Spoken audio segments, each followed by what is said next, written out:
এদেশের আকাশে কালেমার পতাকা দুলবে, সেদিন সবাই খোদার বিধান পেয়ে দুঃখ বেদনা ভুলবে। কোন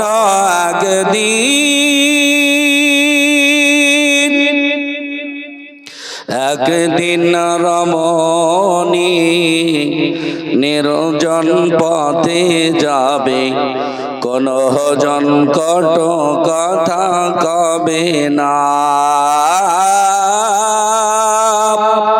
কোন জন পথে ঘাটে সম্পদের মোহে খুন আর জানি হবে না। সেদিন তো আর নাই বেশি দূরে, সেদিন তো আর নাই বেশি দূরে, আর কিছু পথ গেলেই মিলবে। সেদিন সবাই খোদার বিধান পেয়ে দুঃখ বেদনা ভুলবে। কোন একদিন এদেশের আকাশে কালেমার পতাকা দুলবে, সেদিন সবাই খোদার বিধান পেয়ে দুঃখ বেদনা ভুলবে। অশান্তির কপনালে মরিস নার ধোকে ধোকে, আয় তোরা দিকে দিকে ছোটে আয়। অশান্তির কপনালে মরিস নার ধোকে ধোকে, আয় তোরা দিকে দিকে ছোটে আয়। যতদিন দূরে রবি ততদিন পিছে যাবি, শান্তি আসিতে এই দুনিয়ায়।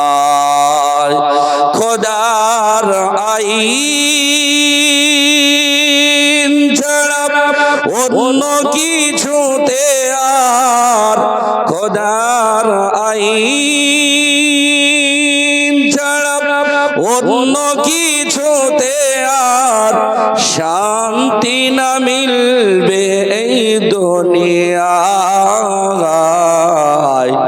সেদিন সবাই খোদার বিধান পেয়ে দুঃখ বেদনা ভুলবে। কোন একদিন এদেশের আকাশে কালেমার পতাকা দুলবে, সেদিন সবাই খোদার বিধান পেয়ে দুঃখ বেদনা ভুলবে। সেদিন সবাই খোদার বিধান পেয়ে দুঃখ বেদনা ভুলবে। বলি নারে তাকবীর। আলহামদুলিল্লাহ একবার মহব্বতের স্বরে সকলেই দুরূদ ইব্রাহিম পড়লি। আল্লাহুম্মা সাল্লি আলা সাইয়্যিদিনা আল্লাহুম্মা সাল্লি আলা মুহাম্মাদিন ওয়া আলা আলি মুহাম্মাদ কামা সাল্লাইতা আলা ইব্রাহিম ওয়া আলা আলি ইব্রাহিম ইন্নাকা হামিদুম মাজিদ। আল্লাহুম্মা বারিক আলা মুহাম্মাদিন ওয়া আলা আলি মুহাম্মাদ কামা বারাকতা আলা ইব্রাহিম ওয়া আলা আলি ইব্রাহিম ইন্নাকা হামিদুম মাজিদ। আলহামদুলিল্লাহ। আজকের এই মহতি সভা নির্ধারিত নির্বাচিত সম্মানিত মনোনীত সভাপতি মহাশয়, আমার সামনে আমার স্টেজে উপবিষ্ট মুআজ্জাজ উলামায়ে কেরামগণ, সম্মানী ব্যক্তিগণ, আমার সম্মুখে বসে থাকা দূর দূরান্ত থেকে আগত পরেশগার মুত্তাকিন ইমানদার দ্বীন ও হাদিস পিপাসী বুজুর্গ বাবা জীবন ও নওজোয়ান ভাই সকল, পর্দার আড়ালে মাও খালা ভগ্নীগণ, সকলকে আমার শ্রেণী মোতাবেক আন্তরিক সালাম শুভেচ্ছা ভালোবাসা জানিয়ে পবিত্র কোরআন থেকে কয়েকটি আয়াত পরিবেশন করেছি। সঙ্গে বিশ্ব নবী জনাবে মুহাম্মদুর রাসূলুল্লাহ সাল্লাল্লাহু আলাইহি সাল্লামের কয়েকটি হাদিস পরিবেশন করেছি। এই সম্বন্ধে সংক্ষিপ্ত আকারে আলোচনা রাখবো বলে আশা করছি। ওয়া তৌফিক ইল্লা বিল্লাহ। আল্লাহ পাক যদি আমাকে বলার তৌফিক দান করেন তবেই বলা সম্ভব। আল্লাহ পাক যদি আপনাদের সকলকে শোনার তৌফিক দান করেন তবেই শোনা সম্ভব, নাকি বলেন আপনারা?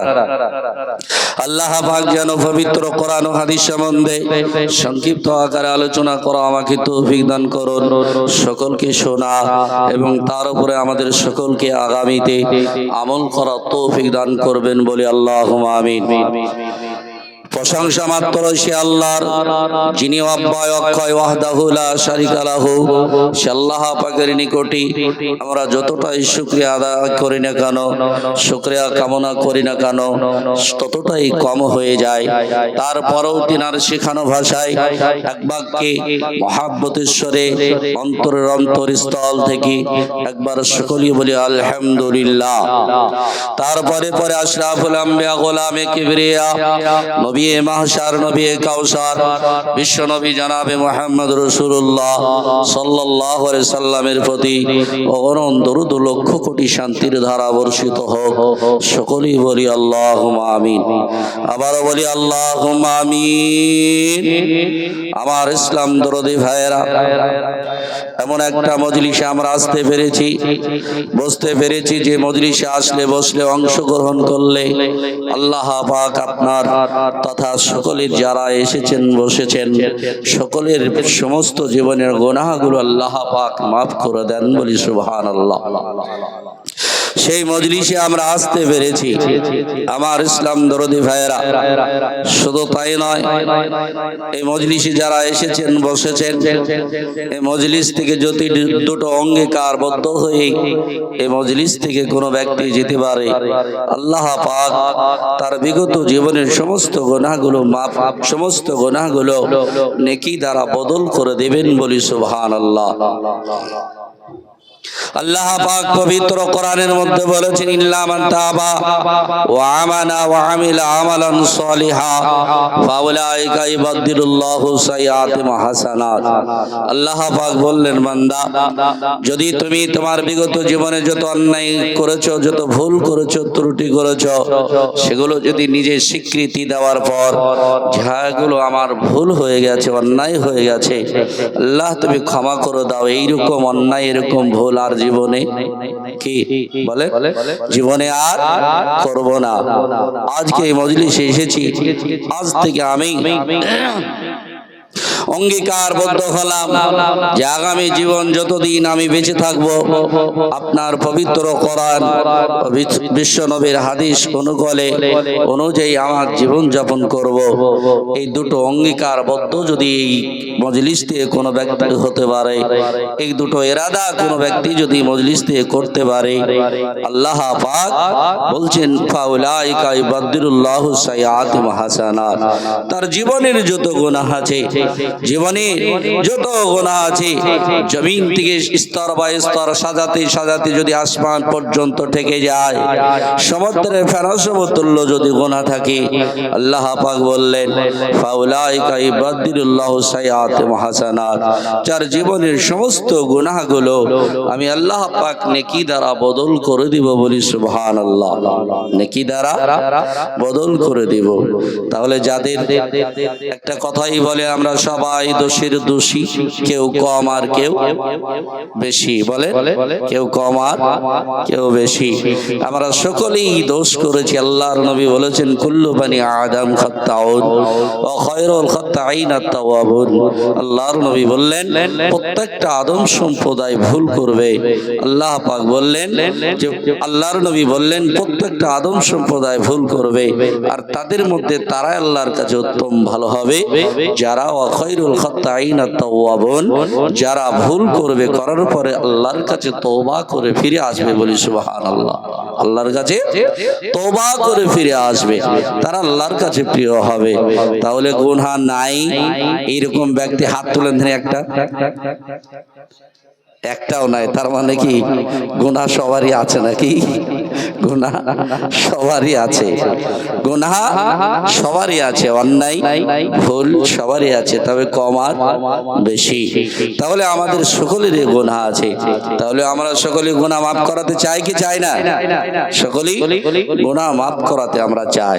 আমার ইসলাম দরদি ভাইয়েরা, তাহলে গুনাহ মাফ করাতে হলে আমাদেরকে কি করতে হবে? আমাদের কি করতে হবে?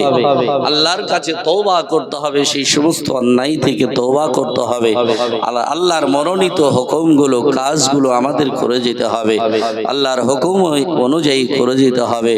বিশ্ব নবী বললেন কুন আলিমান, কুন আলিমান আও মুতাআল্লিমান। আল্লাহর নবী বললেন পবিত্র জবানে, হয় তোমরা আলিম হয়ে যাও। কি হয়ে যাও? আলিম হয়ে যাও। আলিম আমরা সবাই হওয়া সম্ভব? বলে সবাই হওয়া সম্ভব নয়। আমরা যদি মনে করি যে এখন ডাক্তারের অভাব, বিভিন্ন জায়গায় বিভিন্ন ভাবে ডাক্তাররা কি করছে? অপকর্ম করছে, অন্যায় করছে। এই কয়েকদিন আগে মেডিকেলে একটা মেয়ের বাম পা ভেঙেছিল। কোন পা? হ্যাঁ, শুনিনি আমরা? বাম পা ভেঙেছিল। ৭৫ বছর বয়স মেয়েটার। ক বছর? ৭৫ বয়স মেয়েটার। বাহ, মাশাআল্লাহ। মেয়েদের পক্ষ থেকে অনেকগুলো টাকা এসেছে। আমাকে কি বায়ান করতে দিবে না নাকি? কালেকশন করতে হবে আগে নাকি? আমিরনের মা, আমিরন আজিবুরের মা, আমিরন আজিবুরের মা 5 ব্যাগ সিমেন্ট দিয়েছে। বলি নারে তাকবীর, জিন্দাবাদ। তিনি 5 ব্যাগ সিমেন্ট দিয়েছে। আল্লাহ তুমি তার দানকে কবুল করে নাও, হায়াতে দারাজ করো, বালা মুসিবতকে দূর করে দাও। হ্যাঁ, কি বলছিলাম? একটা 75 বয়সী মেয়ে, তার বাম পা ভেঙেছে, আর অপারেশন করেছে কোন পা? ডান পা। আমরা সকলেই জানি। হ্যাঁ, তাহলে এখন যদি আমরা মনে করি যে এইরকম অন্যায় হচ্ছে, আমরা সবাই ডাক্তার হওয়া সম্ভব? বলে অসম্ভব নয়। আল্লাহর নবী বললেন ঠিক তেমনি যে কোন আলিমান, আলিম হয়ে যাও। আবার আলিম হতে গেলে আরেকটা ভয় আছে। কি আছে? আরেকটা ভয় আছে। এখন দোকান বাগানে যদি আলিমরা যায়, তো আগে থেকেই বলে মৌলভী সাহেব আসেন না, এখন আসেন না, মৌলভী সাহেব এখন আসেন না, ওই রমজান মাসের দিকে আসেন, আর তা না হলে ওই কুরবানির সময় আসেন। তার মানে কি? মৌলভী সাহেব গেলেই যাচ্ছে মাস টাকা নেওয়ার জন্য আইলো। কি গো? টাকা নেওয়ার জন্য আসছে। আমার ইসলাম দরদি ভাইয়েরা, মলি সাহেব দেখলেই মনে হচ্ছে যে টাকা নেবে, মনে হয় মলি সাহেব আসছে, মনে মনে বলে শালা আসছে, হ্যাঁ মনে মনে বলে, প্রকাশ করে হয়তো বলতে পারে না। আমার ইসলাম দরদি ভাইয়েরা, যের জন্য আলিমদের পছন্দ যারা করে না তারাই বা আলিম করবে কি করে ছেলেদের? বুঝতে পেরেছি কি পারেনি? বিশ্বনবী কি বললেন যে হয় আলিম হয়ে যাও, আর যদি আলিম না হতে পারো তালিবুল ইলম হয়ে যাও। কে? তালিবুল ইলম হয়ে যাও। তালিবুল ইলম যদি না হতে পারো, আও মুত্তাবিআন লাহু, তারা যেটা বলবে, তারা যেটা বলবে সেটা মেনে নাও, তারা যেটা বলবে সেটা মেনে নাও। বেনামে 500 টাকা দিয়েছে, আও মুত্তাবিআন লাহু, অথবা আলিমরা যেটা বলবে সেটা মেনে নাও, আও মুহিব্বান লাহু, যদি সেটাও না মানতে পারো, আও মুহিব্বান লাহু, তাদের মহব্বত করো, ভালোবাসো, তাদের মহব্বত করো, ভালোবাসো। ওয়ালা তাকুনুল খামিসা, 4 নাম্বার পর্যন্ত ঠিক ছিল, 4 নাম্বার পর্যন্ত ঠিক ছিল। আল্লাহর নবী বললেন ওয়ালা তাকুনুল খামিসা, 5 নাম্বার দলের ব্যক্তি হয়ো না। ফাতুহলি, মাশাআল্লাহ, বলে না তাকবীর। 5000 টাকার দাতা একজন বেনামি, তিনি 5000 টাকা দিয়েছে। আল্লাহ তুমি তার দানকে কবুল করে নাও, হায়াতে দারাজ করো, বালা মুসিবতকে দূর করে দাও, আমিন। আল্লাহর নবী কি বললেন যে 4 নাম্বার পর্যন্ত ঠিক ছিল, 5 নাম্বার দলের ব্যক্তি হয় না। ফাতুলিক, তাহলে ধ্বংস হয়ে যাবে। কি হবে? ধ্বংস হয়ে যাবে। আমার ইসলাম দরদি ভাইয়েরা, বিশ্বনবী বললেন যে 4 নাম্বার দলের, 5 নাম্বার দলের ব্যক্তি হয় না, ধ্বংস হয়ে যাবে। কিন্তু আমরা সেই সমস্ত 4 নাম্বার দল পর্যন্ত মানুষ আমরা হতেই চাই না, হতেই চায় না। কারণ হচ্ছে এটাই, কেউ যদি কোরআন পুড়িয়ে দেয়, কেউ যদি হাদিস অবমাননা করে, কোরআন ও হাদিসকে অবমাননা করে, আমাদের বুকে ব্যথা লাগে কি লাগে না? বলে লাগে। আমাদের মনে খুব ব্যথা লাগে, আমরা খুব কষ্ট পাই।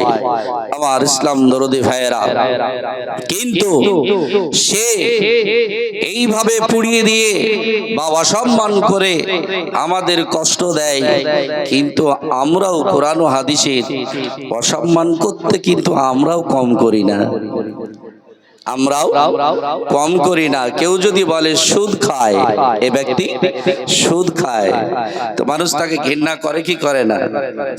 সুদ খাওয়ালো ঘৃণা করে। কিন্তু ঘুরিয়ে ওটা যদি বলে যে ইন্টারেস্ট খায়, তাহলে দাম বেড়ে গেল। বুঝতে পারছেন কি না? একটু ঘুরিয়ে এসে ওরা ডাইরেক্ট কোরআনের অবমাননা করলো, যার জন্যে কি হলো, তার উপরে আপনার আমার বড় কষ্ট হলো, তার উপরে রাগ হলো। কিন্তু ঘুরিয়ে আমরা সেই রকমই একটু অবমাননা কিছুটা করে দিই, কিছুটা করে দিই। কেউ বলে মদ খায়, এই ব্যক্তি মদ খায়, তাহলে তাকে দেখে আমাদের খুব ঘৃণা হয়, হয় কি হয় না? কিন্তু যদি বলে বিয়ার খায়, টনিক খায়, বিশাল বড় লোক, কোটিপতি হয়ে গেল। বুঝতে পেরেছি কি পারিনি? আমার ইসলাম দরদি ভাইয়েরা, ঠিক তেমনি কোরআনকে কেউ আপনার অবমাননা করে দিল ডাইরেক্ট, আর ইনডাইরেক্ট ভাবে করলো একটু ঘুরিয়ে এসে, সে কিন্তু অবমাননার মধ্যে আমরা তাদের ধরি না। বলে মৌলী সাহেব কেমন কেমন? বলে একটা মাদ্রাসার শিক্ষকের বেতন কত? 8, 9, 10 হাজার বেতন নাকি? একটা মাদ্রাসার শিক্ষকের বেতন 8, 9, 10 হাজার বেতন। একটা মসজিদের ইমামের বেতন কত? 5, 6, 7 হাজার, খুব বেশি 10 হাজার বেতন। সংসার চলে? বলে সংসার চলে? চলে না, সংসার চলে না। মসজিদের সেক্রেটারি বলছে ইমাম সাহেবকে, ইমাম সাহেব আমার বড় ছেলেটা মাস্টারি চাকরি পাবে, মিলিটারি চাকরি পাবে, আমার ছেলেটার জন্য একটু দোয়া করে দেন। তো মৌলী সাহেব বলছেন রব্বানা আতিনা ফিদ দুনিয়া হাসানাতাও ওয়া ফিল আখিরাতি হাসানাতাও ওয়া কিনা আযাবান নার। মৌলভী সাহেব ডাক দিয়ে বললেন, ওগো আল্লাহ, আমি যে মসজিদে ইমামতি করি, যার হাত দিয়ে আমার বেতনটা পরিপূর্ণ করা হয়, যে ব্যক্তি আমাকে বেতনটা মাসের মাসে দেয়, সেই ব্যক্তির বড় সন্তান মাস্টারি চাকরিতে জয়েন দিবে, সেই সেক্রেটারি ছেলেটা মিলিটারিতে জয়েন করবে। ও আল্লাহ, বেতনটা যেন দয়া করে মেহরবানি করে সেক্রেটারির ছেলে যেন আমার মতো হয়। সেক্রেটারি খুশি না বেজায়? সেক্রেটারি বললেন, ও মাওলানা, এই মসজিদে আমি রাখলে তুমি থাকতে পাবে, আমি যদি না রাখি তুমি থাকতে পাবে না। তবে আমার দোয়াটা কেমন হলো, তোমার মতো বেতন হলে আমার ছেলেটার সংসার চলবে না। ও মুসলমান, আমি বলতে চাই, তাহলে ইমামের এই কম বেতনে ইমামের কিভাবে সংসার চলে? তুমি একটু খেয়াল করো না, একটু তুমি লক্ষ্য করো না। মুসলমান, আমি বলতে চাই এটাই, কোরআনের আমরা কতটা অবমাননা করি, কোরআনকে আমরা কতটা অপছন্দ করি। সকালবেলা হয়ে যায়, আমাদের সন্তানদের নিয়ে যদি আপনি বাড়িতে না থাকেন, আপনার বিবি, আপনার স্ত্রী, আপনার সন্তানের হাতখানা ধরে নিয়ে ইংলিশ মিডিয়ামে নিয়ে যায়, মিশনে নিয়ে যায়, কিন্তু কোনদিন মসজিদে নিয়ে যায় না, কোনদিন মাদ্রাসায় নিয়ে আসে না। ও মুসলমান, কেন আসে না? আমরা কি একটু মূল্যায়ন করেছি? আমাদের ইমামের বেতন 6,000 10,000, আমাদের মাদ্রাসার মাস্টারের বেতন যদি 10,000 হয়, তাহলে তার ফ্যামিলিটা কিভাবে চলে? যার জন্য আপনার ভালো ছেলেটা অকর্মা করা যাবে না, দিনে শিক্ষা দিয়ে নষ্ট করা যাবে না। যাবে? বলে দিনের শিক্ষা দিয়ে নষ্ট করা যাবে না। ও মুসলমান, কোরআন এমন একটা বস্তু, কোরআন এমন একটা জিনিস, আপনার সন্তানকে কোরআন যদি আপনি শিখিয়ে দিতে পারেন, আল্লাহর নবী বললেন, খায়রুকুম মান তাআল্লামাল কুরআন ওয়া আল্লামাহু। আল্লাহর নবী বললেন, তোমাদের মধ্যে ওই ব্যক্তি সর্বোত্তম উৎকৃষ্ট, যে ব্যক্তি কোরআন নিজে শিখলো এবং অপরকে শিক্ষা দিল, সে হচ্ছে তোমাদের মধ্যে সর্বোত্তম ব্যক্তি, সর্বোপরি ব্যক্তি জ্ঞানী। ওই ব্যক্তি সর্বজ্ঞানী। মুসলমান, আমি একটা উদাহরণ দিতে চাই। দিন কি জিনিস আর দুনিয়াবি পড়াশোনা কি জিনিস, জেনারেল পড়াশোনা কি জিনিস। আমরা দুনিয়াবি জ্ঞানটা, একজন 500 টাকা দিয়েছে, আল্লাহ কবুল করো। আমরা দুনিয়াবি জ্ঞানটাকে আমরা কম্পালসারি মনে করেছি, আর দিনের জ্ঞান যেটা আমাদের কোরআন ও হাদিসের জ্ঞান, সেটাকে আমরা অর্ডিনারি মনে করি। করি না? বলে আমরা অর্ডিনারি মনে করি। ও মুসলমান, দুনিয়াবি জ্ঞানটা আমরা কম্পালসারি মনে করি, আর আমরা দিনের জ্ঞানটা যেটা আল্লাহর নৈকট্য লাভ করতে পারে, যে জ্ঞানের যারা ইহকাল পরকাল আপনি সম্মানিত হতে পারেন, সেই জ্ঞানটাকে আমরা অর্ডিনারি মনে করি।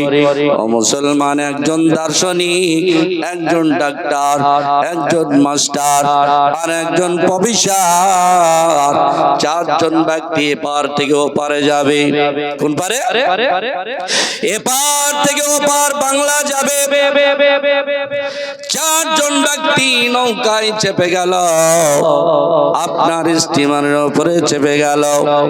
এই 4 জন ব্যক্তি স্টিমারের উপর নৌকার উপরে চেপে যাওয়ার পর 4 জন ব্যক্তি দার্শনিক ডাক দিয়ে বললেন, ও মাঝি ভাই, ও মাঝি ভাই,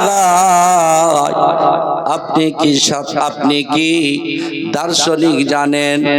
মাঝি ভাই বলে না ও দার্শনিক ভাই, আমি তো সারা জীবন মায়ের গর্ভ থেকে নিয়ে আস্তে আস্তে বড় হওয়ার পর আমার বাপ ছিল মাঝি, আমি মাঝি ছেলে মাঝি হয়েছি, আমি দার্শনিকের জ্ঞান অর্জন করা সম্ভব হয়নি, আমার কপালে জোটেনি, অতএব আমি দার্শনিক জানি না। মাস্টার ডাক দিয়ে বললেন মাঝি ভাই আপনি কি মাস্টারি করেছেন, কমপ্লিট করেছেন? মাঝি ভাই বললেন না না আমি মাস্টারি কমপ্লিট করি না। দার্শনিক উত্তর দিয়ে বলল ও মাঝি ভাই তোমার জীবনের 4 আনা লস হয়ে গেছে। কনা 4 আনা লস হয়ে গেছে, তোমার জীবনটা 4 আনা লস করে দিয়েছ। মাস্টার বললেন ও মাঝি ভাই আপনি কি মাস্টারি কমপ্লিট করেছেন? বলে না আমি মাস্টারি পড়ার সময় পাইনি। অতএব তিনি বললেন তোমার জীবনের 8 আনা লস করে দিয়েছ, তোমার জীবনটা 8 আনা লস হয়ে গেছে। আর একজন বললেন ডাক্তার বললেন ও মাঝি ভাই তুমি কি ডাক্তারি পড়াশোনা করেছ?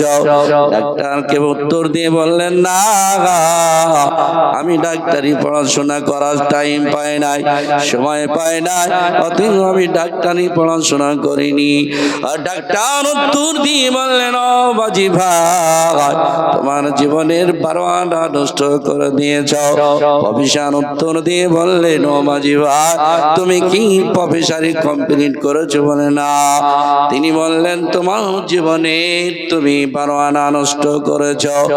এইভাবে যখন তারা উল্লেখ করে করে বলে দিল ইতিমধ্যে নৌকা বেয়ে চলে যায়। কিছুক্ষণ পর যাওয়ার পর যখন আপনার আকাশে যখন ঝড় হওয়া শুরু হলো, বিশাল প্লাবনা হওয়া শুরু হলো, ঝড় গতি শুরু হলো, তখন মাঝি ভাই ডাক দিয়ে বললেন ওগো দার্শনিক। কি বলছে? ওগো দার্শনিক তুমি তো দার্শনিক পড়েছ, তুমি তো বড় ইঞ্জিনিয়ার হয়ে গেছো, জ্ঞান অর্জন করেছ, বলো তুমি কি সাঁতার জানো?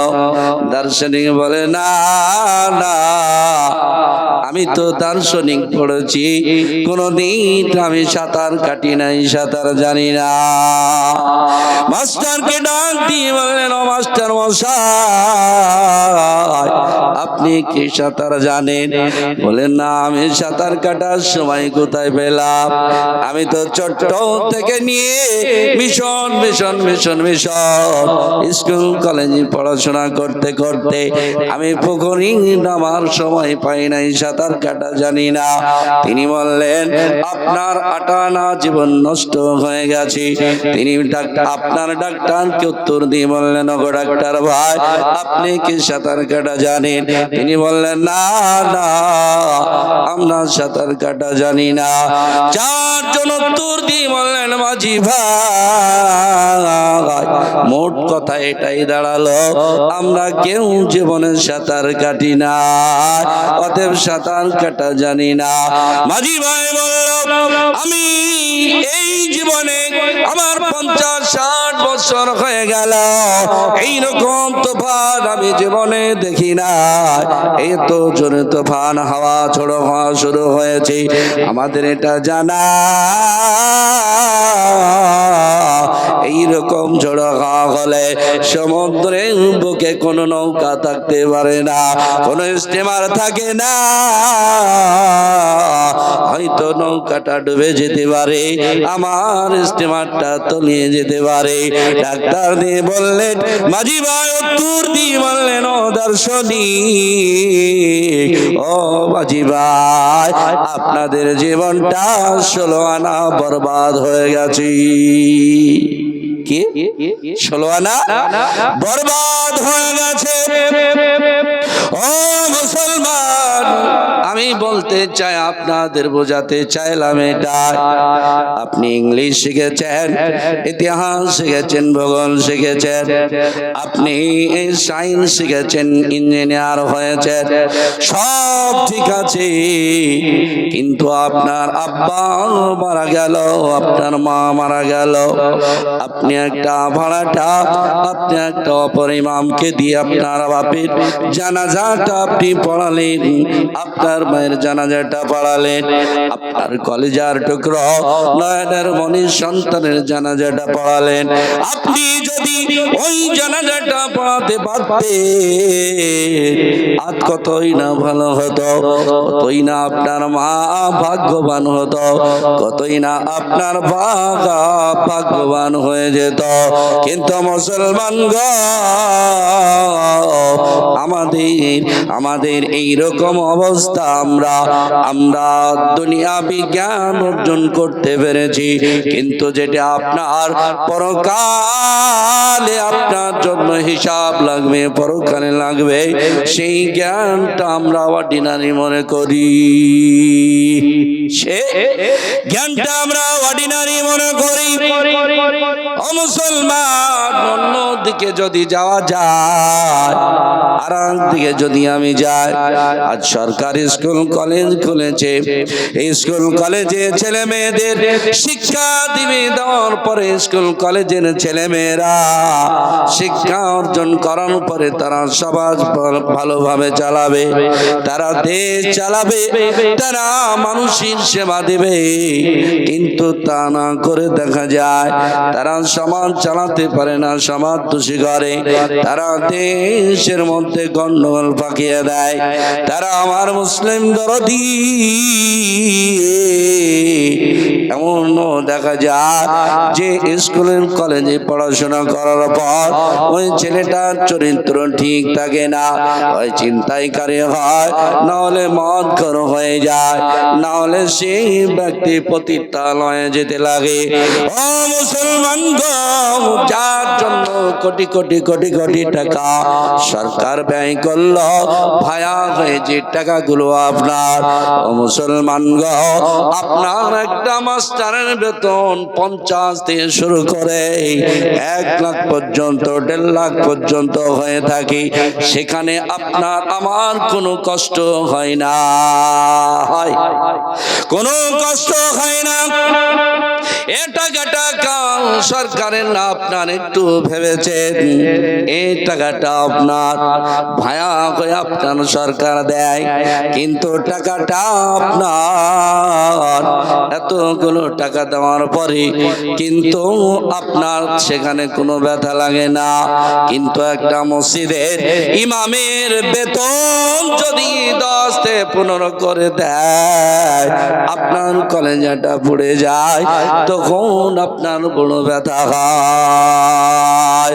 ও মুসলমান গো,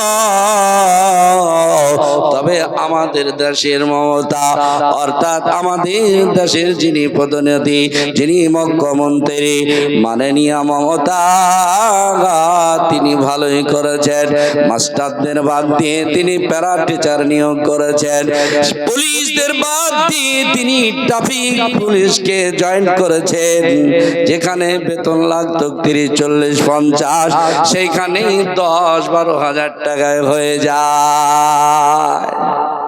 হয় কি হয় না? কথা বলছেন না? বলে তিনি বুঝান যদি আমাদের। ও মৌলভী সাহেব, আমি বলতে চাই এটাই, একজনকে 50,000 না দিয়ে 5 জনকে আমি 50,000 দিব, বলে ভালো কথা, যদি তাই হয় পার্সেন্ট অনুযায়ী সেরকম আছে কি? আছে, সেই রকম কিন্তু হয় না। ও মুসলমান গো, আমরা একটা কথাই বলি, ছাগল দিয়ে কোনোদিন জব মারা হয়? ছাগল দিয়ে জব মারা হয় না। আমার ইসলাম দরদি ভাইরা, অতএব আপনার আপনার প্রত্যেকটা জায়গার কাজ এইরকম হয়েছে। আজ আমাদের দেশে মিশন গুলাই কেন ছাত্র দেয়, কিন্তু স্কুল কলেজে ছাত্র পাওয়া যায় না। স্কুলে কোনো ছাত্র ছাত্রী থাকে না কেন? কারণ স্কুলটা অর্ডিনারি হয়ে গেছে। স্কুলে আর কোনো পড়াশোনা হয় না, যেমন ছাগল দিয়ে জব মারা হয় না। আমার কথা বুঝতে পারেননি? ও মুসলমান, মাস্টারের কাজ মাস্টারকে দিতে হবে, অফিসারের কাজ অফিসারকে দিতে হবে। যদি আপনি মাস্টারের কাজ আপনি যদি অন্য কাউকে দিয়ে দেন, তাহলে সে কাজটা সম্পূর্ণ হবে না।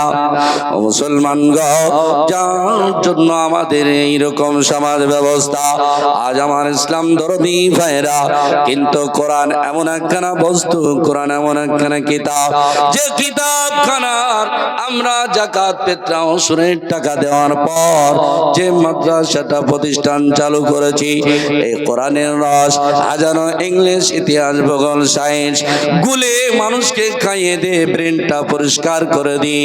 তারা মদখোর হয়ে গেল, তারা জুয়াখোর হয়ে গেল, সুদখোর হয়ে গেল, তারা পতিতালয়ে যেতে লাগলো। কিন্তু মুসলমান গো, আজ একটা যাকাত ফিতরা ওসুরের টাকা দিয়ে একটা মাদ্রাসা বানানোর পর, যেখানে কোরআনের তালিম দেওয়া হয়, এই কোরআনের রস খাইয়ে দেওয়ার পর সেই জায়গা থেকে যে ছাত্রটা বের হয়ে যায়, সেই ছাত্রটা মদ কোনো হয় না, সুদ কোনো হয় না, চিন্তায় কোনো হয় না, চোর হয় না, ওই ব্যক্তি কোনোদিন পতিতালয়ে যেতে পারে না। ও মুসলমান, আমার ইসলাম দরদি ভাইরা, আজ দুনিয়াতে বিভিন্ন ধর্মের মানুষ ধর্ম করে, কিন্তু কারো উপর হিংসা করে না, কারো উপরে মানুষের হিংসা হয় না, বিদ্বেষ হয় না, কারো উপরে কারো সঙ্গে দুশ্মনী নাই। কিন্তু একমাত্র মুসলমানের উপরে কেন দুশ্মনী? কোনদিন কি মূল্যায়ন করেছেন বিশ্বনবী জনাবে মুহাম্মদুর রাসূলুল্লাহ সাল্লাল্লাহু আলাইহি সাল্লাম 1,00,000 মতান্তরে 2,24,000 পীর পয়গম্বর দুনিয়ার জমিনে এসেছিলেন। তাদের মধ্যে তিনি শেষ নবী, শেষ পয়গম্বর, যার নাম বিশ্বনবী মুহাম্মদ রাসূলুল্লাহ সাল্লাল্লাহু আলাইহি সাল্লাম। তিনি কারোর সঙ্গে কোনো দুশ্মনী ছিল না, তিনার কারোর সঙ্গে কোনো দিন মনোমালিন্য ছিল না, কারণ কোনোদিন অন্যায় করে নাই, কারো জমি নেই না। কিন্তু তারপরও কেন তার উপর এত অত্যাচার, তারপরও কেন তার উপর এত জুলুম? ও মুসলমান গো, আমার বলার উদ্দেশ্য যেটা, আমরা কোনোদিন সেটা মূল্যায়ন করি না। একজন খ্রিস্টান ধর্ম পালন করে, তার উপরে কোনো মানুষের দুশ্মনী হয় না, কোনো মানুষের বিতৃষ্ণা হয় না, তাকে কেউ ভালোবাসে না। অন্যান্য আরো ধর্ম যারা অবলম্বী, যারা ধর্ম পালন করে, তাদের উপরে কারো কোনো মানুষের ঘৃণা হয় না, তাদের উপরে কোনো হিংসা হয় না। কিন্তু একমাত্র মুসলমানের উপরে কেন হিংসা, মুসলমানের উপরে কেন বিদ্রোহ, আর মুসলমানের উপর কেন অত্যাচার? কোনদিন আমরা মূল্যায়ন করিনি কথাটা। ও মুসলমান গো, মানুষ যেটা করতে চায়, যে অন্যায়টা করতে চায়, যে অন্যায়টা করতে চায়, মন চাই জিন্দেগি চলতে চায়, মুসলমান সেটা চলতে দেয় না, মুসলমান সেটাই বাধা দেয়। কি করে মুসলমান? সেটাই বাধা দেয়, যার জন্য মানুষ মন চায় জিন্দেগি চলতে পারে না, যার জন্য মানুষ মুসলমানের উপরে মানুষের অত্যাচার। মুসলমানকে হটাতে হবে, আর মুসলমানকে দুনিয়াতে ধ্বংস করতে হবে। ও মুসলমান গো, আমি বলতে চাই মুসলমানকে, মুসলমান যেদিন দুনিয়ার জমিন থেকে চলে যাবে, মুসলমান যেদিন দুনিয়ায় থাকবে না, মুসলমান যেদিন দুনিয়া দুনিয়া থেকে হারিয়ে যাবে, সেদিন কিন্তু এই পৃথিবী শান্ত আসমান ও জমিন কিছুই দুনিয়া থাকবে না। সূর্য প্রতিদিন পূর্ব দিকে উদিত হয়, পশ্চিম দিকে অস্তমিত হয়। সেই সূর্য পূর্ব দিকে কোনোদিন আর উদিত হবে না, আর পশ্চিম দিকে অস্তমিত হবে না। অর্থাৎ এই সারা পৃথিবী আল্লাহ পাক ধ্বংস করে দেবেন, এই পৃথিবী আল্লাহ পাক রাখবেন না। আল্লাহ রাব্বুল আলামিন বললেন, বিশ্বনবী বললেন, ও আমার আল্লাহ পাককে ডাক দিয়ে বললেন, ওগো আল্লাহ, বলুন সারা পৃথিবী কতদিন থাকবে? আল্লাহ পাক বললেন, ও আমার প্রিয় হাবিব, আমি সারা পৃথিবী অতদিন পর্যন্ত রাখবো যতদিন পর্যন্ত সারা পৃথিবীতে একজন ব্যক্তি আমাকে আল্লাহ আল্লাহ নামে জপ জিকির করবে, আমাকে আল্লাহ আল্লাহ বলে ডাক দিবে, ততদিন পর্যন্ত সারা পৃথিবী থাকবে। বলে সুবহানাল্লাহ। যখন একটা ব্যক্তি আল্লাহ বললে ওয়ালা পৃথিবীতে থাকবে না, তখন সারা পৃথিবী আমি আল্লাহ পাক এই পৃথিবী আর রাখবো না, এই পৃথিবী ধ্বংস করে দিব। এই পৃথিবী সেই দিন নিস্তানাবুদ হয়ে ধ্বংস হয়ে যাবে, এই পৃথিবী আর থাকবে না। ও মুসলমান, দুনিয়াতে একজন মুসলমান কেমন একটু উদাহরণ দিলে বুঝতে পারবেন। মুসলমান একজন যুবকের বিবাহ লেগেছে, একজন যুবকের বিবাহ লেগেছে, বিবাহের দিন তারিখ চলে এসেছে, আজকে আগামীকাল বিবাহ, আগামীকাল রাত্রি চলে গেল, আগামীকাল বিবাহ, বেলা 10টার সময় পাত্রীর বাড়িতে যাবে। গাড়ি কুড়িখানা ভাড়া করা হয়েছে, কুড়িখানা স্করপিও ভাড়া করা হয়েছে, গাড়িগুলাই ফুল দিয়ে সাজানো, গাড়িগুলো সুন্দর করে সাজানো। ও মুসলমান, বাড়ির সম্মুখে গাড়িগুলো স্ট্যান্ড করা আছে। মুসলমান সমস্ত বন্ধু বান্ধব আসার পর তারা সজ্জন সাজগোজ করে এসেছে। আসার পর বন্ধুকে ডাক দিয়ে বলেন, ও আব্দুল সত্তার ভাই, তাড়াতাড়ি এখনো কেন বারাসনি? সে আব্দুল সত্তার বলে, না না, আমি তো বিবাহ করব না, আমি বিবাহ করব না, এই বিবাহতে আমার মত নাই, আমি অন্য জায়গায় একটা ভালোবাসা করি। করে কি করে না? স্কুল কলেজের ছেলে মেয়েদের এখন সুখ আছে, কখন যে কার ছেলে পালিয়ে যায় আর কখন যে কার মেয়ে চলে যায়। আমার ইসলাম দরদি ভাইরা, আব্দুল সত্তার বললেন, ভাই আমি বিবাহ করব না, এই বিবাহে আমার মত নাই, এই বিবাহটা আমার পছন্দ নয়, আমি বিবাহ করব না। মুসলমান বন্ধুরা বলল, আব্দুল সত্তার বিবাহ করব না তো কি যায় আসে, কোনো অসুবিধা নাই, গাড়ির সামনে গাড়ি, বাড়ির সম্মুখে স্টার, গাড়িগুলো সব ভিআইপি, আমরা সাজগোজ সুন্দরভাবে সেজে এসেছি, কাজটাও কামাই করেছি, স্কুল কলেজে যাইনি, বিভিন্ন কাজ ছিল, সেই কাজগুলো বিরত হয়ে আজ যখন কামাকে বিয়ে খেতে এসেছি, অর্থাৎ বরযাত্রী যাব বলে এসেছি, অতএব চলো যা, আমরা গাড়িতে চড়ে বরযাত্রী চলে যায়। এমনকি পাত্রীর বাড়িতে রান্নাও হয়ে গেছে, সুন্দর সুন্দর রান্না, চলো আমরা গাড়িতে করে গিয়ে খেয়ে আসি। আব্দুল সত্তার বিবাহ করবে না তো কোনো অসুবিধা নাই, আমাদের কোনো যায় আসে না, আমাদের কোনো যায় আসে না। বন্ধুরা গাড়ি ভর্তি হয়ে চলে গেল। আমার ইসলাম দরদি ভাইরা, যাওয়ার পর পাত্রীর বাড়িতে গাড়িগুলো কাজ কাজ করে দাঁড়িয়ে গেল। গাড়িগুলো দাঁড়িয়ে গেল। পাত্রপক্ষ পাত্রীপক্ষে আসার পর মিষ্টি নিয়ে আসার পরে প্রত্যেকটা গাড়ি খুঁজে খুঁজে দেখে, কিন্তু কোন গাড়িতে আব্দুল সাত্তার হবু জামাই নাই। প্রত্যেকটা গাড়িতে বন্ধুরা বসে, প্রত্যেকটা গাড়িতে আপনার অন্যান্য মানুষ বসে, কিন্তু গাড়িতে কোনো গাড়িতে পাত্র পাওয়া গেল না। ও মুসলমান গো, তখন তারা জিজ্ঞাসা করলো, বলো ও গো বরযাত্রী, বলো তোমাদের বন্ধু আব্দুল সাত্তার কোথায়, অর্থাৎ আমাদের হবু জামাই কোথায়? তারা বলল, ভাই আপনার জামাই এ বিবাহে মত নাই, এ বিবাহ আপনার জামাই করবে না। বলে তোমরা কেন? বলে আমরা ভাবলাম গাড়িগুলো রেডি, আমরাও রেডি হয়ে আছি, আপনার বাড়িতে খাবারগুলো রেডি, আমরা মনে করলাম খাবারগুলো নষ্ট হবে, অতএব যখন দাওয়াত দিয়েছে চলো যাই খাবারগুলো খেয়ে আসি। ও মুসলমান, যার জ্ঞান আছে আপনি বলুন, ওই পাত্রপক্ষ যারা গিয়েছে বরযাত্রী, ওই গাড়ির মানুষকে নামানোর পরে আদর করবে না তাদেরকে আপনার গাছে বেঁধে মারবে? একটু বলেন, বলে গাছে বেঁধে মারবে।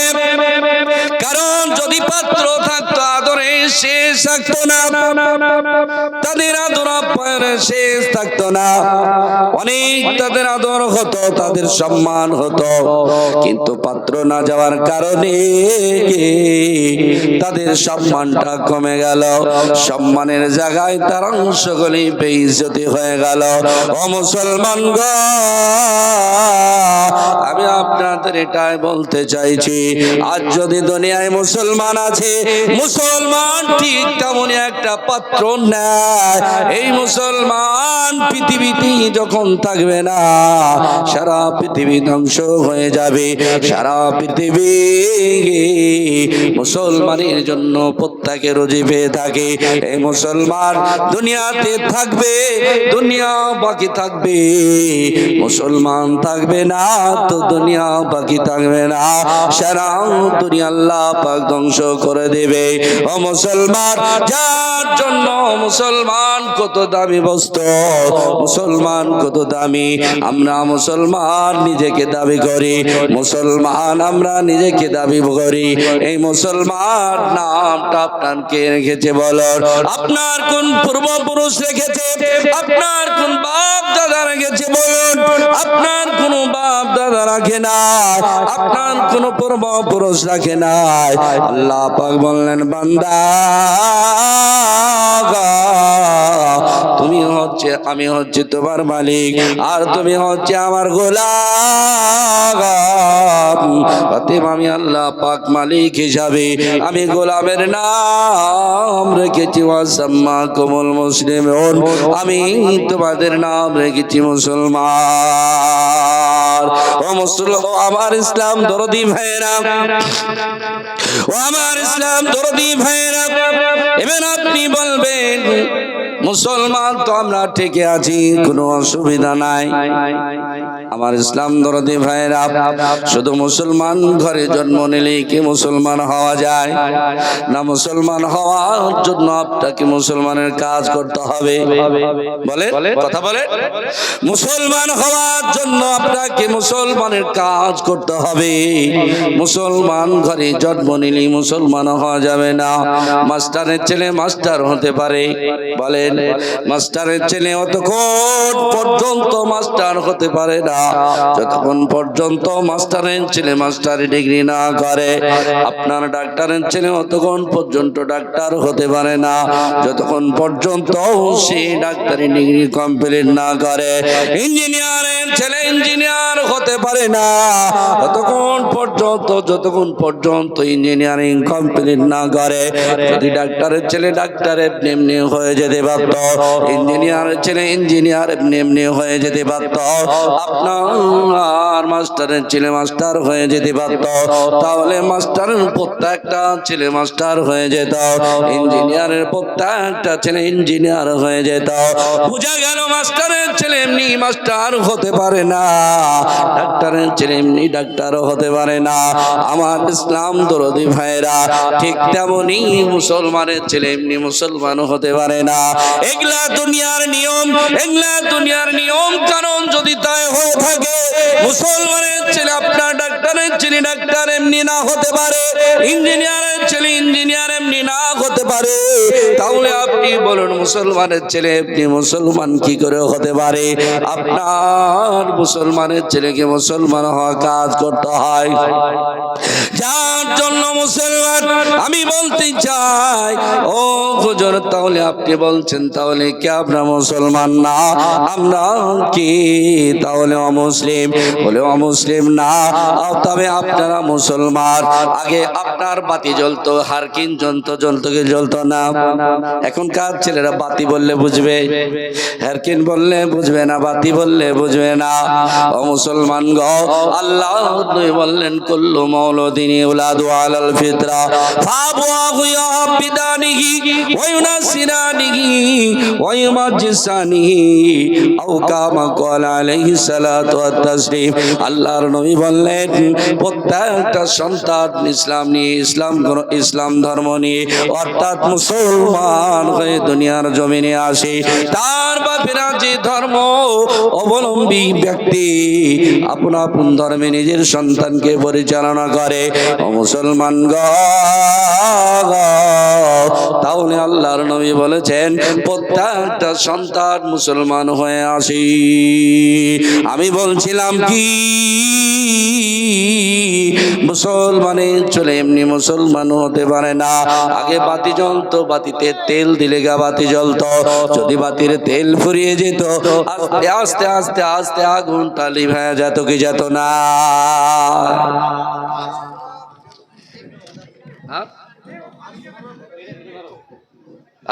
কি এটা, এতে কি আছে? আচ্ছা আচ্ছা, আসফুরা বিবি মৃত্যু। আচ্ছা আচ্ছা, ওই আসফুরা বিবির এটা, তাই তো? আল্লাহ, আসফুরা বিবি তিনার মৃত্যু হয়ে গেছে, পরকালে তিনি গমন করেছেন।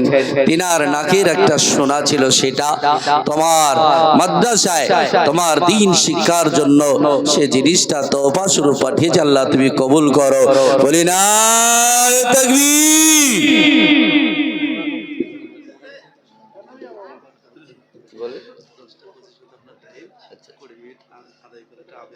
আচ্ছা আচ্ছা আচ্ছা আচ্ছা, আমার ইসলাম দরদি ভাইয়েরা, আমি কি বলছিলাম? বাতিতে তেল না থাকলে, হারকিনে তেল না থাকলে হারকিনটা আস্তে আস্তে নিভিয়ে যেত। যখন আপনি আবার তেল দিতেন তখনই আপনার আলাটা জোর মারত।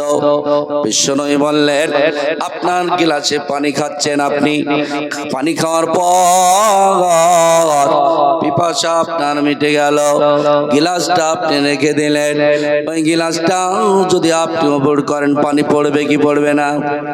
বলেন, পানি পড়বে। ওই গিলাসে পানি আছে না নাই? পানি খাওয়ার পরও গিলাসে কিন্তু একটু পানি থাকে। ও মুসলমান, আবারও কোন ব্যক্তি একজন পানি খাওয়ার জন্য আপনাকে বললো একটু পানি নিয়ে আসুন, ওই গিলাসটার পানি খেয়ে শেষ করা হয়েছে, কিন্তু অবশিষ্ট হালকা একটু পানি আছে, ওই পানিটা নিয়ে যদি আপনি ওই ব্যক্তিকে দেন তাহলে ওই ব্যক্তি কি বলবে? বলবে কি বলবে না যে গিলাসে পানি কই? বলবে কি বলবে না? কিন্তু গিলাসটা ওপেন করলে পানি পাওয়া যাবে কি যাবে না? পানি আছে, অল্প মাত্রায় পানি, ওই পানিটা পিপাসা মিটার কাজ করতে পারে না। ও মুসলমান, আমার বলার উদ্দেশ্য হচ্ছে এটাই, আপনার কাছে ঈমান আছে ঠিকই, আপনার কাছে ঈমান আছে ঠিকই, কিন্তু ওই যেমন পানিতে পিপাসা মিটার কাজ করতে পারে না, ঠিক তেমনি আপনার ঈমানে আপনার কিন্তু আপনার নৈকট্য লাভ করতে পারে না, আল্লাহ পাকের নৈকট্য লাভ করতে পারে না। যে ঈমান আছে ওই ঈমানে আপনার আল্লাহ পাকের আপনি নৈকট্য লাভ করতে পারবেন না। যার জন্য আপনাকে ঈমানটা আপনার মজবুত করতে হলে আপনার তেল দিতে হবে। কি দিতে হবে? তেল। কি? যেমন হারকিনের আলাটা, বাতির আলাটা আপনার রাখার জন্য, বাতির আলাটা আপনার রাখার জন্য যেমন তেল ঢালতে হলো, তেল দিতে হলো, ঠিক তেমনি আপনার ঈমানটা ভিতরে রাখার জন্য আপনাকে তেল ব্যবহার করতে হবে, অর্থাৎ আমল করতে হবে। কি করতে হবে? আপনার ঈমানকে ঠিক রাখার জন্য আমল করতে হবে। আমার ইসলাম দরদি ভাইয়েরা, বিশ্ব নবী বললেন, মানুষ যখন অন্যায় করে, অন্যায় করতে করতে করতে করতে মানুষের অন্তরে একটা দাগ পড়ে যায়। এই মানুষের অন্তরে যখন দাগ পড়ে যায়, মানুষ অন্যায় করতে করতে মানুষকে যখন ভালো কথা বলা হয়, তখন মানুষের অন্তরে ভালো কথাটা স্পর্শ করে না, আর তার কথাটা তার অন্তর কবুল করে নিতে পারে না, অন্তর সেটাকে মেনে নিতে পারে না, কথাটা রিটার্ন চলে আসে মুসলমান। ঠিক তেমন আল্লাহর নবী বললেন, যেমন একটা তোমার পোশাকে ময়লা হয়ে গেছে, ময়লা লেগে গেছে, সার্ফ সাবান দিয়ে ময়লাটা পরিষ্কার করা হয়, তোমার অন্তরে যেমন একটা দাগ পড়ে গেছে, ময়লা লেগে গেছে, এটাও তো পরিষ্কার করার জন্য কোনো বস্তু আছে না নাই? বলে এটাও পরিষ্কার করার জন্য বস্তু আছে। অতএব ওই বস্তুটা হচ্ছে আল্লাহর কোরআন ও হাদিসের আমলগুলো, আল্লাহর হুকুমগুলো। আল্লাহ যেটা আপনাকে পালন করতে বলেছেন সেটা আপনি যদি পালন করেন, আল্লাহ পাকের হুকুমগুলো যদি আপনি মান্য করে নেন, মেনে নেন, তার উপর যদি আমল করেন, তাহলে সেটা আপনার কিন্তু আপনার জন্য ওই আমল গুলো আপনার ঈমানের জন্য তেল হয়ে যাবে, অর্থাৎ আপনার ঈমানটা বৃদ্ধি হয়ে যাবে। ও মুসলমান, এটাই হচ্ছে সেই দিনের আলো যেটা আপনাদের এইখানে প্রতিষ্ঠান।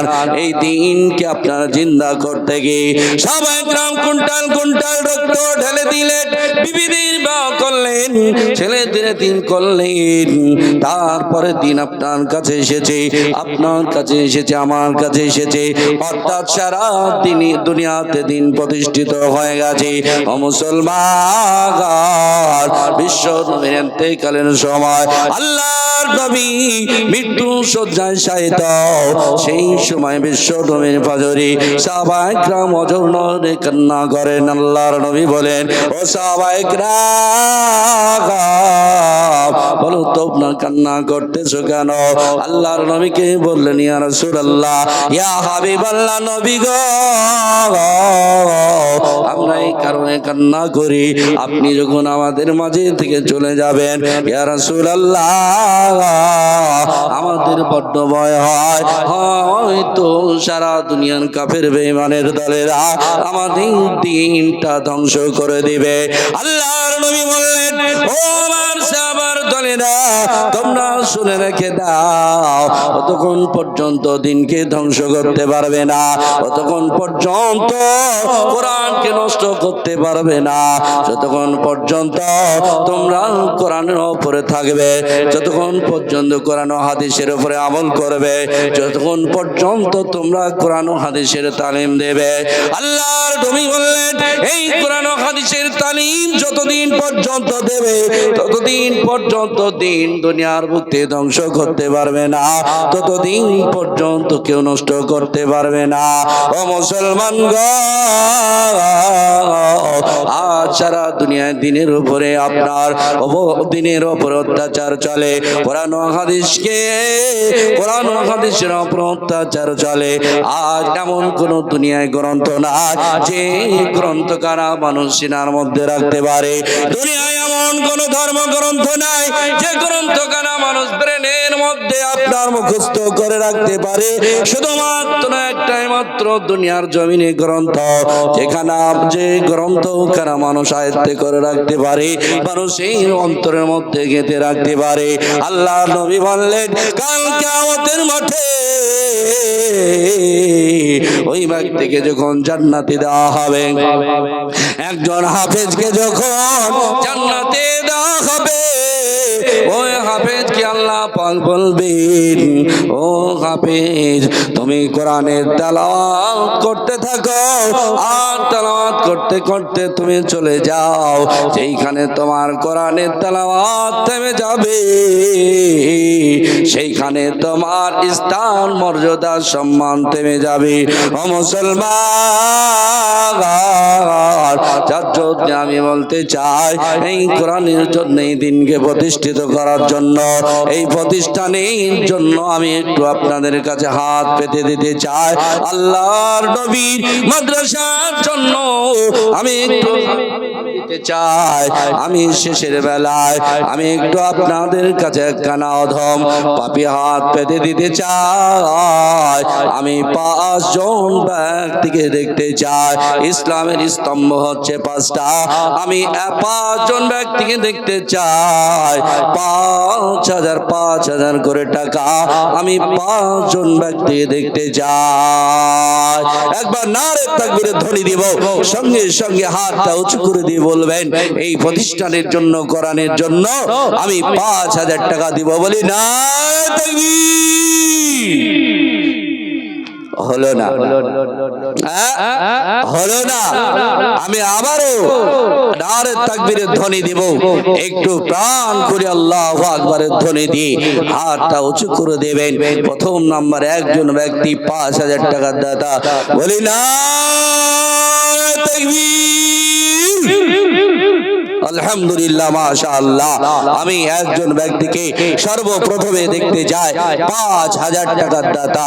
আমার ইসলাম দরদি ভাইয়েরা, কত টাকা কত দিকে চলে গেল, আপনার ছেলে মেয়ে স্ত্রী পিছনে ব্যয় হয়ে গেল, আপনার বন্ধু বান্ধবের পিছনে চলে গেল। এই দিনের জন্য, দিনকে প্রতিষ্ঠিত করার জন্য, কোরআনের জন্য আমি 5 জন ব্যক্তিকে দেখতে চেয়েছি। 1 নম্বরে ব্যক্তিকে দেখতে চেয়েছি যিনি 5,000 টাকা দেবেন, তারপরে যে ব্যক্তি দান করবেন কোনরকম সমতুল্য নেকি আপনি অপরন্ত আল্লাহ পাক আপনাকে দেবেন। যার জন্য আমি বলতে চাই, একজন ব্যক্তি সর্বপ্রথমে 5,000 টাকার দাতা। এই মজলিসের ভিতরে সামনে পিছনে ডাইনে বাঁয়ে উপর নিচে থেকে কোন একজন ব্যক্তি আল্লাহর পেয়ারা, আল্লাহর আশিক দিনের জন্য, কোরআনের জন্য, আবার আমার একজন দরদি আল্লাহর পেয়ারা একজন ব্যক্তিকে সর্বপ্রথমে দেখতে চায় 5,000 টাকার দাতা। হবে না? একজন ব্যক্তি 5,000 হবে না? আমার ইসলাম দরদি ভাইয়েরা, টাকা দেওয়ার মালিক কে? বলেন, কথা বলেন। টাকা দেওয়ার মালিক আল্লাহ।